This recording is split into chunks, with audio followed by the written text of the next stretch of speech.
Bismillahirrahmanirrahim. Kuzina ry'Imana Allah nyene muhwe nyene imbabazi. Imana mushobora byose, umuremyi w'amajuru n'isi. Uri Imana ihambaye cyane.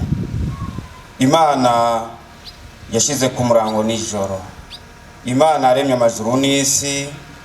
Isi turayibona turayibako.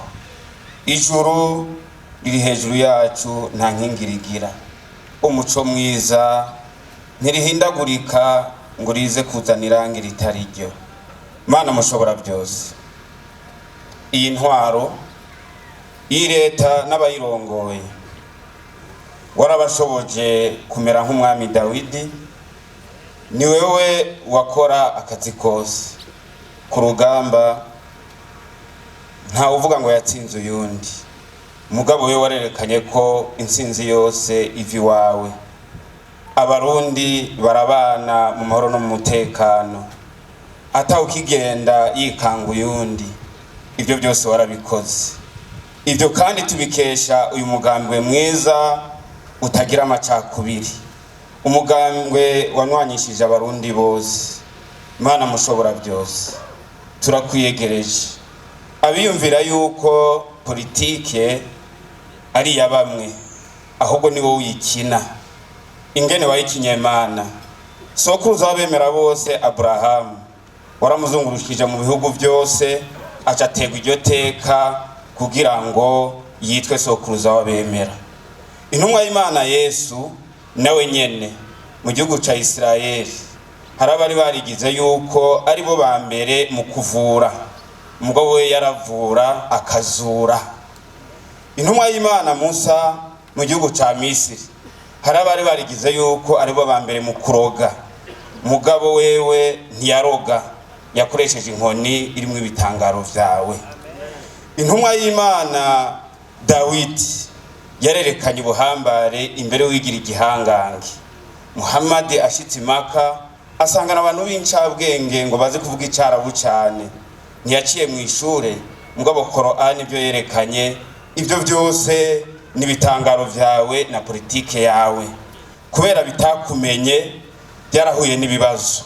Twebwe turi mu kayaga keza, twaje kukuninahaza, twaje kugutazira, twaje kugushimira. Uri Imana y'ukuri, Imana ihambaye, mushobora byose, uhaye ntawe ushobora kumwaka. Uri Imana ihambaye koko, Mana mushobora byose.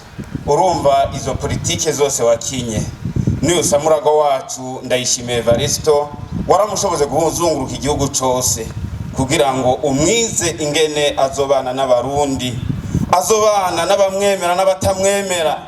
Ubandanye mu inkomezi Imana. Twebwe nta buhinga, ibyo dukora byose twisunga wewe. Turagusabye uhezagire sogokuru wacu, kuko ntiyagize agatima kukwigungirako. Yavuze ati abarundi turi bamwe, abandi ntibashobora kurekura. Mugabo bavuga ati je ndabisabona vyaye, ngira ndabagire basamuragwa. Mana twaje ngaha, iyi minsi 3 tumaze ngaha, sinosozera ntasabiye abaje kuduha inyigisho kugira ubahe inkomezi zize zitubake. Uri mushobora byose, baha umwidegemvyo, baha ubuhinga, urupfasoni, ukwihanganira abantu. Ukurabona Mana abantu bacungwa n'ibigwanisho bicira umuriro, mugabe bitungwa byo n'ibikoko babiragiza inkoni. Baze bihangane, ubahamagara meza, ubuzima bwiza. Abantu bose bari muri iki kibanza, abagwaye muri bo Mana bakize, abashonje bagaburire, abari gusubambike, abavuye kure baganuka amahoro, abasangwa nabo basangwa amahoro. Tubisabye mu izina ryawe Mana Allah. Wa sallallahu ala nabiyina Muhammadin.